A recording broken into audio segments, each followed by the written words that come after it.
C'est probablement la question qui revient le plus dans les commentaires de mes vidéos, est-ce qu'on peut guérir le trauma?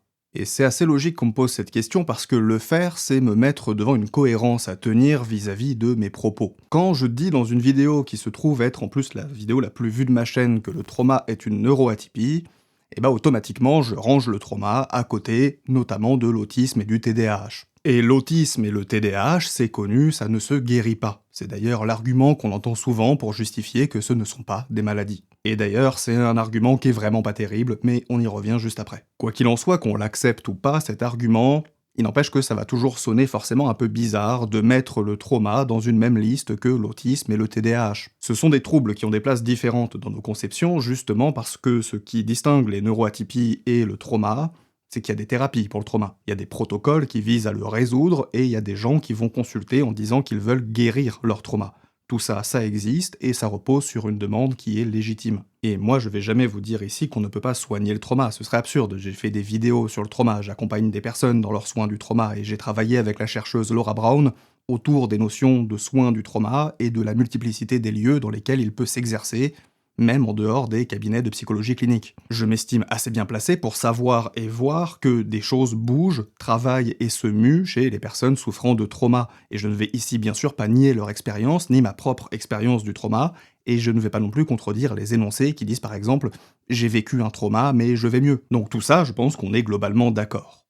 Mais quand on dit guérir le trauma, on fait un geste très particulier et qui n'est pas du tout le geste qu'on fait quand on dit soigner le trauma. Parce que quand on dit qu'on peut et qu'on devrait guérir le trauma, ce qu'on fait, c'est qu'on va implicitement délimiter le trauma à un certain périmètre, qui n'est pourtant pas le périmètre total des effets du trauma, qu'on sait par ailleurs plutôt bien reconnaître. Quand vous regardez ma vidéo qui explique pourquoi, à bien des égards, le trauma est une neuroatypie à part entière, vous entendez des choses sur les effets larges, durables et structurels du trauma, que vous oubliez immédiatement dès que vous tentez de contredire ma vidéo en vous appuyant sur des arguments qui sont basés sur la notion de temporalité. Et en l'occurrence, la temporalité d'un trouble, celui qui serait guérissable, par rapport à celle d'autres troubles qui, eux, ne le sont pas. Et c'est bien le mot « guérir » qui, à lui tout seul, opère ce rétrécissement, parce que dès l'instant où vous l'écrivez, ou quand vous le prononcez, ce mot, eh ben le trauma dont vous parlez n'est plus celui dont je parle dans la vidéo. Il est devenu un autre concept qui prend un autre format, qui tient dans la main,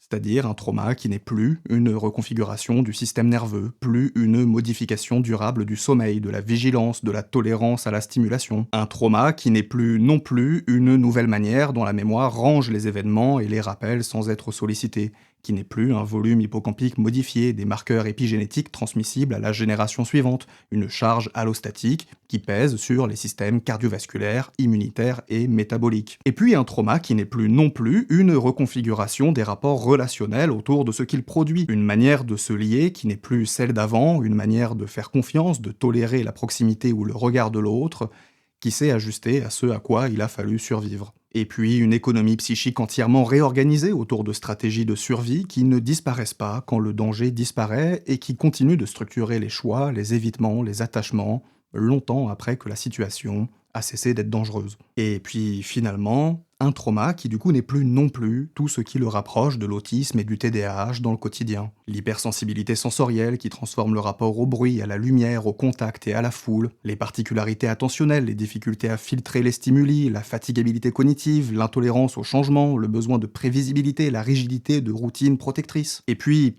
on en a parlé plus récemment, les troubles de la thermorégulation, ces cas dans lesquels le corps ne sait plus gérer le chaud, le froid et la transpiration, et puis tout ce qu'on pourrait mettre derrière le concept de régulation autonome. C'était précisément ce recoupement-là qui justifiait dans la vidéo de parler du trauma comme d'une neuroatypie. Et c'est précisément ce recoupement-là aussi qui disparaît dès qu'à côté du mot trauma, le mot guérir ou guérison apparaît. Parce que quand on parle de guérir le trauma, on ne pense jamais à toutes les choses que je viens de citer, pas parce qu'on se dit que ces choses-là seraient guérissables aussi, mais parce qu'elles disparaissent de nos considérations. En psychologie comme en médecine, les mots sont des réifications, ou des chosifications si on préfère. On transforme quelque chose qui relève de l'émergence, un truc flou qui se déploie, qui s'étend, qui a des effets multiples et parfois même pas comparables d'un individu à l'autre, en une chose, un objet qu'on peut nommer, examiner et traiter. Et normalement, le paradigme veut que cette chose, une fois posée, elle reste toujours plus ou moins la même chose jusqu'à ce que les consensus en termes de diagnostic évoluent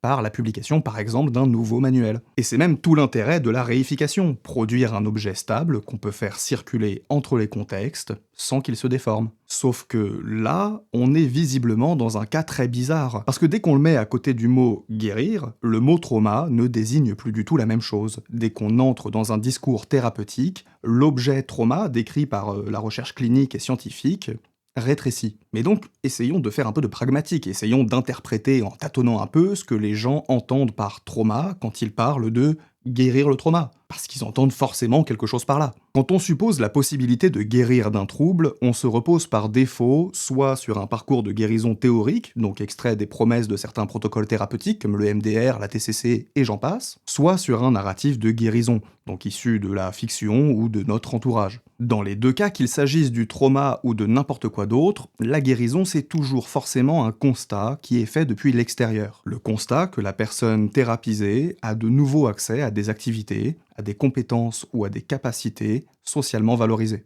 Dans le champ des Disability Studies, la chercheuse Alison Kafer parle de curative time, donc de temps curatif. C'est comme ça qu'elle appelle la temporalité dans laquelle on inscrit tout le processus de guérison. Cette temporalité, ce n'est jamais celle du corps, mais c'est plutôt celle de l'extérieur qui attend. Parce qu'un trouble ou une maladie, c'est quelque chose qui produit une attente, qui met le monde social en suspens autour de la personne. Le trouble, c'est une perturbation du fonctionnement social qui veut et qui doit reprendre son cours, parce que l'individu souffrant s'inscrit dans une chaîne de fonctions dans laquelle on doit collectivement attendre qu'il reprenne sa place. L'arrêt maladie, c'est évidemment le cas d'école. On a accepté d'appeler ça arrêt maladie, et donc d'accepter de concevoir au sein de l'espace social une temporalité qui ne va pas de soi. On s'arrête bien parce qu'on est malade, et ce qui signe la fin de la maladie, c'est pas la disparition des symptômes, c'est le retour à l'activité salariée. Si on a suffisamment peu de symptômes pour pouvoir retourner travailler, alors c'est que c'est la fin de l'arrêt maladie. Donc implicitement, c'est la fin de la légitimité du mot maladie.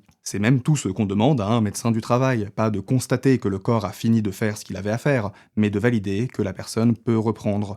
C'est un de ces endroits où la langue se met à parler toute seule. Peu importe le nom administratif, on dit arrêt maladie, on ne dit pas arrêt thérapeutique. Pourtant le mot, il existe, on l'utilise. Quand on travaille à mi-temps pour des raisons de santé, on dit bien mi-temps thérapeutique et pas mi-temps maladie. Parce que, ici, ce n'est plus la maladie qui interfère avec le travail, c'est le soin qui s'accommode du travail, qui s'adapte autour de lui. Et quand il ne peut plus s'accommoder, quand il ne peut plus s'adapter, quand il ne peut plus se construire autour des enjeux de productivité, on bascule sur un arrêt maladie. Donc on nomme bien la période depuis le travail qu'elle interrompt, et pas depuis le soin qu'elle permet. La langue avait le mot, et elle l'a juste évincé au moment précis où le soin prend toute la place. Comme si nommer un temps entier consacré aux soins, c'était déjà accorder trop à la souffrance. C'est exactement ce que Kafer décrit. Le curative time, c'est cette temporalité qui ne demande pas au corps quand il a fini, qui ne lui laisse pas son rythme propre et qui décide pour lui, depuis ce que les institutions, les proches, la médecine du travail attendent de son retour. Le corps a son temps, le curative time a son calendrier. Et au-delà d'une certaine durée, soit la personne elle est guérie, soit elle a échoué à guérir. Il n'y a pas de troisième option. Tout ça, on l'a intériorisé tellement profondément qu'on ne se rend même plus compte qu'on opère ce découpage à chaque fois qu'on prononce le mot « guérir ». Quand on parle de guérir le trauma, ce qu'on a en tête, ce sont les choses qui empêchent de fonctionner. Donc dans guérir le trauma, on s'imagine sans problème guérir les insomnies, les cauchemars, les flashbacks qui envahissent le quotidien, les attaques de panique, l'agoraphobie, la pression qu'on met sur les autres et qui leur donne l'impression de devoir marcher sur des œufs, la carrière qui s'effondre, et puis l'isolement qui s'installe parce qu'on ne peut plus voir personne. Et ça, ce sont des choses réelles, et ça peut totalement constituer un horizon thérapeutique entier. On a le droit et on est légitime à dire qu'on ne veut plus vivre toutes ces choses-là. J'ai plein de critiques à faire sur plein de thérapies, mais je le ferai jamais sur cette chaîne, mais les promesses publicitaires derrière le sigle que vous voulez, elles sont toujours très claires. Retrouver une vie normale, pouvoir reprendre le travail, retrouver le sommeil, ne plus avoir peur, pouvoir reprendre le travail, refaire confiance aux gens, retrouver une autonomie, ou encore pouvoir reprendre le travail. Dans la plupart d'entre elles, le but, c'est de se débarrasser de ce qui empêche. Et ce qui n'empêche pas, on n'en parle pas. Pas parce qu'on ne sait pas que ça existe, mais parce que ça n'entre pas dans la définition implicite de ce qu'on a accepté d'appeler guérir. Et c'est aussi sur cette définition que se fondent les protocoles thérapeutiques qui ne se construisent pas autour d'individus, mais autour d'une demande majoritaire, claire et identifiable. Et ça veut pas dire que quelqu'un qui se présente comme un ou une thérapeute ABCD, encore une fois, hein, vous mettez le sigle que vous voulez, ça veut pas dire que cette personne, elle ne servirait à rien ou qu'elle serait au service du capitalisme. Mais ça veut dire que cette personne va probablement se concevoir un peu plus comme un médecin, c'est-à-dire une personne soignante dont les protocoles produisent un cadre, et donc une verticalité des savoirs, et donc un espace de parole restreint aux sujets et aux besoins qui correspondent à la cible thérapeutique du protocole proposé. Quand vous allez voir un kiné, vous savez qu'a priori, il va pas avoir grand-chose à vous répondre si vous lui dites que vous êtes agoraphobe. C'est pas la cible de ce qu'il propose. Mais un thérapeute ABCD, que vous êtes allé voir pour autre chose, si vous lui dites que vous êtes agoraphobe, il a deux possibilités. Soit vous répondre à chaque fois «on va faire de l'ABCD», soit vous répondre «ça va passer». Donc dans les propositions thérapeutiques, tout comme dans l'imaginaire collectif, guérir le trauma, concrètement, ça veut dire faire en sorte que la personne puisse à nouveau remplir les fonctions qu'on attend d'elle. Et tout ce qui ne se manifeste pas comme un empêchement immédiat dans le cadre attendu, on le laisse à la personne. On ne lui propose pas un accompagnement, on ne lui propose pas des cadres pour le penser, et on ne lui propose pas d'outils pour vivre avec ou adapter son environnement. Une fois que l'objet trauma réduit à son acception thérapeutique a disparu, la personne se débrouille. Et du coup, à ce stade, je suis un peu obligé de poser une question chiante. Et qui va pas vous plaire. Parce que si guérir le trauma, ça veut juste dire réduire les manifestations qui empêchent un fonctionnement social acceptable. Et si vous trouvez que je chipote et que je fais un débat sur les mots, et que c'est pas si grave de s'entendre sur ce qu'on veut dire par là, alors pourquoi on dirait pas aussi guérir l'autisme? Je veux dire, conceptuellement, encore une fois, hein, pas dans la pratique, dans les protocoles, pas dans la recherche et tout ça, mais juste comme ça, quoi. Tout comme on dit guérir le trauma, pourquoi on dirait pas aussi guérir l'autisme? Parce que, pour moi, si on décide d'accepter cette logique-là, d'accepter que guérir, ça veut dire ça, alors ok, mais dans ce cas, on peut complètement guérir un autiste de son autisme. Il suffit de réduire les manifestations qui dérangent, de le faire masquer assez bien pour passer inaperçu, lui apprendre à supporter le bruit, à tenir un regard, à ne pas stimer en public, lui faire occuper un emploi normal, tenir une vie sociale normale, bref, faire en sorte que l'autisme ne soit plus perceptible que par lui. D'ailleurs, c'est exactement ce que prétend faire l'ABA, par exemple, qui est à l'origine d'ailleurs de nombreuses thérapies de conversion. Mais dans nos milieux, tout le monde, ou presque, est d'accord pour dire que c'est une violence incommensurable, que ça n'est justement pas ça, guérir, que ça s'appelle dresser, que l'autiste reste autiste et que ce qu'on a obtenu de lui, c'est juste qu'il dérange moins. Et je suis pas du tout en train de dire que les thérapies du trauma sont aussi violentes que l'ABA ou que les thérapies de conversion.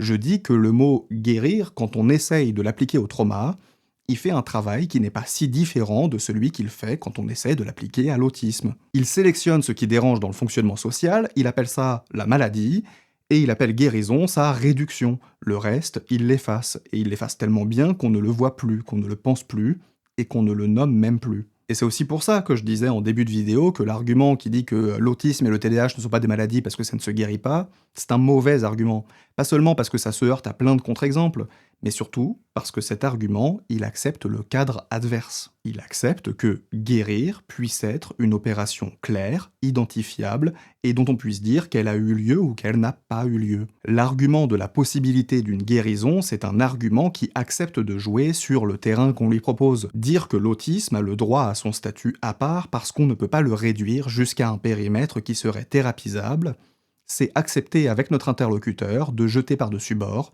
les souffrances liées aux autres troubles qui sortent du périmètre thérapisable. Et donc accepter pour les autres ce qu'on refuse pour soi-même, c'est-à-dire de réduire une expérience du corps et une expérience du monde à ce qui, dans ces expériences, dérange l'appareil social. Donc derrière la question est-ce qu'on peut guérir le trauma, il y a plusieurs choses. D'abord, il y a l'impression que laisse une thèse, qui est une des thèses centrales dans mes réflexions, et c'est que le trauma, c'est pas juste un peu comme une neuroatypie, mais c'est que c'est une neuroatypie. Je comprends que dire ça puisse laisser l'impression soit que je confonds des choses qui n'ont rien à voir, soit que je sous-entendrais qu'on ne pourrait pas soigner le trauma. Et donc la deuxième chose que je retrouve derrière cette question, c'est cette inquiétude. Ah merde, Za a dit qu'on pouvait pas, je suis foutu. Et non, Za a pas dit ça. On peut soigner le trauma, au sens de prendre soin. Et puis une troisième chose, derrière cette question, il y a celle de l'horizon thérapeutique et de l'identité. Quand on traverse quelque chose d'aussi grave qu'un trauma, on est bien souvent dans une espèce d'ambivalence. Je veux arrêter de souffrir, mais je ne veux pas pour autant renoncer à l'identité sociale que j'ai réussi à habiter en me battant pour me sentir légitime dans mon handicap. C'est le fameux si je guéris, je deviendrai une autre personne. Ça peut vous paraître bizarre si vous le vivez pas, mais Pour beaucoup de gens, guérir, ça fait peur, parce que ce serait l'effondrement de tous nos repères acquis à force d'habiter une position sociale qui est quand même très particulière. Et c'est pour ça que ce mot, il est doublement piégé, parce que d'un côté, il peut nous faire dire qu'on est guéri alors que c'est pas vrai, parce que il n'y a pas de délimitation claire et objective de ce que c'est que la guérison, et de l'autre, il produit une temporalité finie. Il y a un temps, le temps thérapeutique, ce temps, il a une fin, et à la fin, je serai une personne radicalement différente, et je vais devoir réapprendre à vivre complètement. Et si on pense ça de notre propre parcours thérapeutique, si on a cette crainte-là, c'est qu'on a déjà accepté, sans s'en apercevoir, un objectif thérapeutique construit sur les pressions de notre environnement, à nous conformer et à remplir le rôle qui était attendu de nous. Parce que la peur de guérir est elle-même un effet du dispositif validiste, et pas une résistance à celui-ci. Alors, comme bien souvent, la réponse à la question peut-on guérir le trauma, c'est qu'il ne faut pas répondre à la question. Parce que cette question, elle pose un cadre validiste, capacitiste, et surtout un cadre trop normatif pour nous permettre d'avoir l'espace d'en demander un autre de cadre, de demander un autre vocabulaire, une autre façon de penser ce qui nous arrive et ce qu'on en fait. La guérison n'est pas un objectif, c'est un fantasme, ne serait-ce que parce que son cadre ne permet même pas de prendre en compte les retentissements concrets de la thérapie elle-même. Guérir de son cancer, non seulement ça ne veut jamais dire être totalement épargné, mais ça ne veut même pas dire être guéri des effets secondaires du traitement contre le cancer, ou du trauma médical, ou des blessures relationnelles que le cancer a occasionnées. Ne pas demander la guérison, mais demander la fin de la souffrance, ce n'est pas un caprice, et encore moins une excuse pour l'évitement médical. C'est replacer au centre de vos demandes le cœur concret qui fait que votre expérience n'est pas une expérience désirable. C'est aussi repolitiser le cadre qui a été construit pour vous permettre de concevoir le soin. C'est faire de votre souffrance un argument légitime pour la transformation du monde, et c'est faire du monde un facteur concret et visible de votre souffrance. Parce que quand on dit que toute souffrance est vouée à disparaître, soit par le soin, soit par l'invisibilisation, alors les personnes souffrantes cessent d'être des personnes qui existent dans le monde, avec leurs besoins, avec leurs revendications, et elles deviennent des personnes qui existent dans une temporalité. Et tout d'un coup, elles ne sont plus des citoyennes, des amis, des camarades, des partenaires, mais des problèmes qui vont se régler tout seuls.